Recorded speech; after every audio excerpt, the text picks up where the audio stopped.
কেকের দোকানে গিয়ে দেখছি কেকই নেই। কী যে হলো আজকে ফাদার্স ডে দিনটা কি বলবো।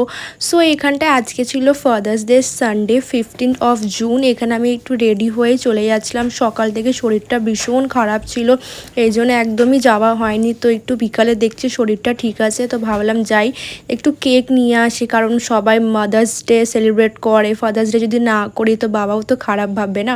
তো মাকে বললাম তুমিও চলো সাথে, দুজনে মিলে যাই, গিয়ে একটা কেক নিয়ে আসি। তো আমরা চলে গেছিলাম আমাদের স্টেশনেরই ওখানে একটা টেস্ট অ্যান্ড বাইটে। তো ওখানে গিয়ে দেখছি একটাও কেক নেই, যেহেতু ফাদার্স ডে উপলক্ষে তো সকালে সব কেক বিক্রি হয়ে যায়। তো আমরা গেছি ওই 7টা-8টার সময়, ওই টাইমটা কি আর কেক থাকে? তো ছিলই না, মোটামুটি ছিল তোমার ওই 600-700-এর ওপরে। তো আমাদের ঘরে বেসিক্যালি কেক কেউই খায় না, আমি আর আমার ভাই খাই। ওই জন্য আমি ভাবলাম অত দামি নিয়ে কি করব। পাশেই দেখলাম একটু সামনে গিয়ে বিগ বেকারি বলে একটা দোকান আছে, ওখানে দেখলাম বেশ ভালোই ভ্যারিয়েন্টের কেক ছিল। ইভেন এখানে দেখছি 120-রও কেক আছে, খুব সুন্দর সুন্দর। হ্যাঁ, একটুখানি তোমার ছোট পাবে, কিন্তু খুব সুন্দর সুন্দর দেখছি এখানে কেকগুলো ছিল, সত্যি কথা বলতে।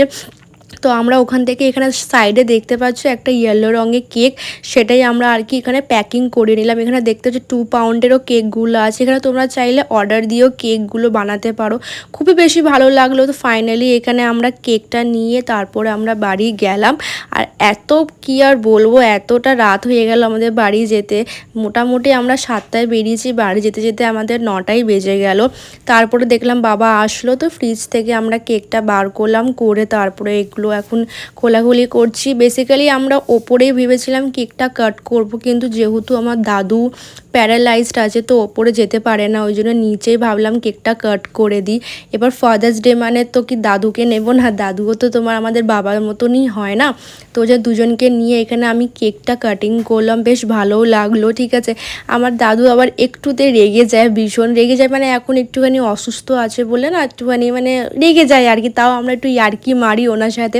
দেখতে পাচ্ছ পাপা কেক খাওয়ানোর চেষ্টা করছে, তো উনি খাবে না কেকটা, উনি নিজে কেটে নিজে খাবে। এমন আছে খাবে না, দেখতে পাচ্ছ উনি নিজে কেটে নিজে খাবে।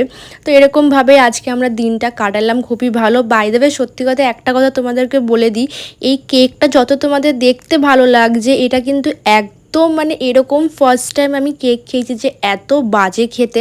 এরকম কেক আমি লাইফে কোনো দিনও খাইনি। মানে 250 আমাকে এটা প্রাইস পড়লো, মানে আমার একদমই ভালো লাগেনি। আমি এটা ফ্রিজের ভিতরে রেখে দিয়েছি, ঠিক আছে, ভাই যদি খায় তো খায়, আমি তো হাতই দেবো না। সত্যি কথা বলতে এত বাজে খেতে, পুরো মনে হচ্ছে কলগেট যেরকম হয় ওরকম টেস্ট। তো আমার তো একদমই ভালো গেল না। তো কিছু আজকে দিনটা কীরকমই গেল আমাদের শো। তোমাদের ভালো লাগলে লাইক